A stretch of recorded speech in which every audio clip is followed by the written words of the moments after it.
Assalamualaikum warahmatullahi wabarakatuh. Saya Diana Vita Putranto dari kelas PTI 2023A dengan 3 digit NIM terakhir 023.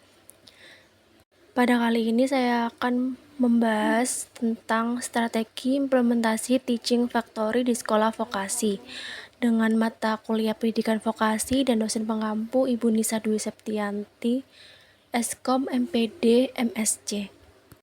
Kali ini saya akan membahas beberapa topik dari strategi implementasi Teaching Factory di sekolah vokasi. Yang pertama yaitu pendahuluan, yang kedua pengertian, yang ketiga prinsip utama, yang keempat tujuan implementasi, yang kelima sampai ketujuh strategi implementasinya, yang kedelapan contoh implementasinya, dan kesembilan tantangan dan solusi, dan yang terakhir 10 penutup. Pendahuluan, sekolah vokasi berperan penting dalam mencetak tenaga kerja yang siap kerja, namun masih terdapat kesenjangan antara kompetensi lulusan dan kebutuhan industri. Teaching Factory atau TEFA hadir sebagai solusi pembelajaran berbasis produksi dan jasa nyata.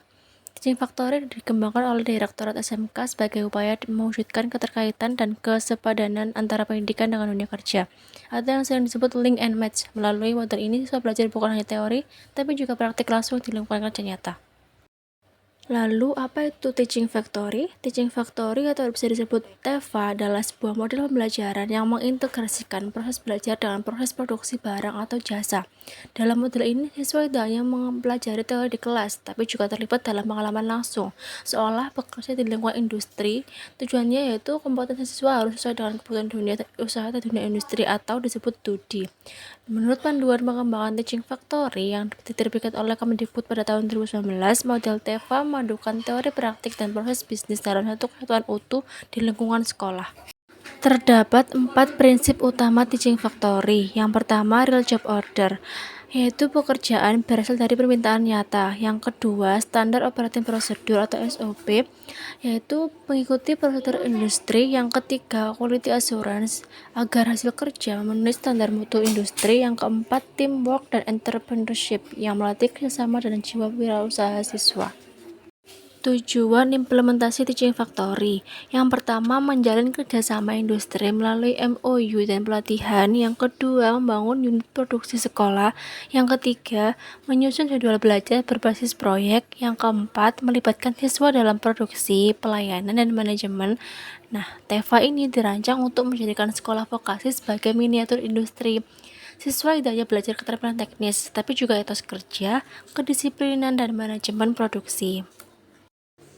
Selanjutnya yaitu strategi implementasi dalam hal perencanaan.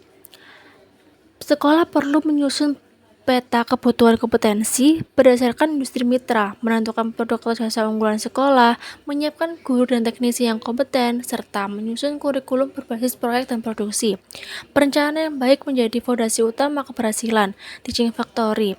Misalnya, SMK Tata Boga menentukan produk unggulan seperti kue, roti, atau layanan catering yang disesuaikan dengan kebutuhan pasar. Strategi implementasi dalam pelaksanaan. Sekolah perlu menjalin kerjasama industri melalui nota kesepahaman atau MOU, membangun unit produksi di lingkungan sekolah, serta menyusun jadwal belajar berbasis proyek nyata. Siswa dilibatkan dalam seluruh proses produksi, pelayanan, dan manajemen usaha. Tahap ini menciptakan suasana belajar yang menyerupai dunia kerja sebenarnya. Misalnya, siswa SMK RPL atau rekayasa perangkat lunak membuat aplikasi sesuai pesanan klien sebagai bagian dari pembelajaran mereka. Strategi implementasi dalam evaluasi dan pengembangan dilakukan secara rutin untuk memastikan kegiatan Teaching Factory tetap relevan. Sekolah meninjau ulang proses dan hasil produksi, menyempurnakan SOP, serta menyesuaikan standar mutu sesuai masukan industri. Selain itu, sekolah dapat mengembangkan sistem manajemen digital untuk mencatat proses produksi, penjualan, dan pemasaran. Keterlibatan alumni serta industri dalam evaluasi kurikulum juga sangat penting untuk menjaga kesinambungan program tersebut. Contoh implementasi di sekolah vokasi. Penerapan Teaching Factory dapat ditemukan di berbagai program keahlian. Contohnya di SMK Otomotif, siswa melakukan servis kendaraan pelanggan dengan standar bengkel profesional. Yang kedua di SMK Tata Boga, siswa memproduksi kue, roti, dan catering untuk masyarakat sekitar. Yang ketiga di SMK RPL atau TKJ, siswa menawarkan jasa servis komputer dan pembuatan aplikasi sesuai kebutuhan klien. Contoh-contoh tersebut menunjukkan bahwa kegiatan pembelajaran di sekolah vokasi dapat menghasilkan produk dan jasa yang bernilai serta bermanfaat bagi masyarakat. Terdapat juga tantangan dan solusi bagi implementasi teaching factory. Tantangannya yaitu keterbatasan sarana dan modal, namun solusinya menjalin kemitraan dengan industri serta memanfaatkan dana BOS atau CSR perusahaan. Yang kedua, tantangannya yaitu guru belum semua memiliki pengalaman industri. Tetapi ada solusinya yaitu melaksanakan magang guru dan sertifikasi kompetensi sesuai bidang keahlian. Yang ketiga, tantangan manajemen produksi belum tertata. Solusinya menggunakan sistem manajemen digital seperti ERP sekolah untuk pencatatan produksi dan penjualan. Yang keempat, tantangan kualitas produk belum konsisten. Solusinya melakukan pengawasan mutu secara rutin bersama mitra industri.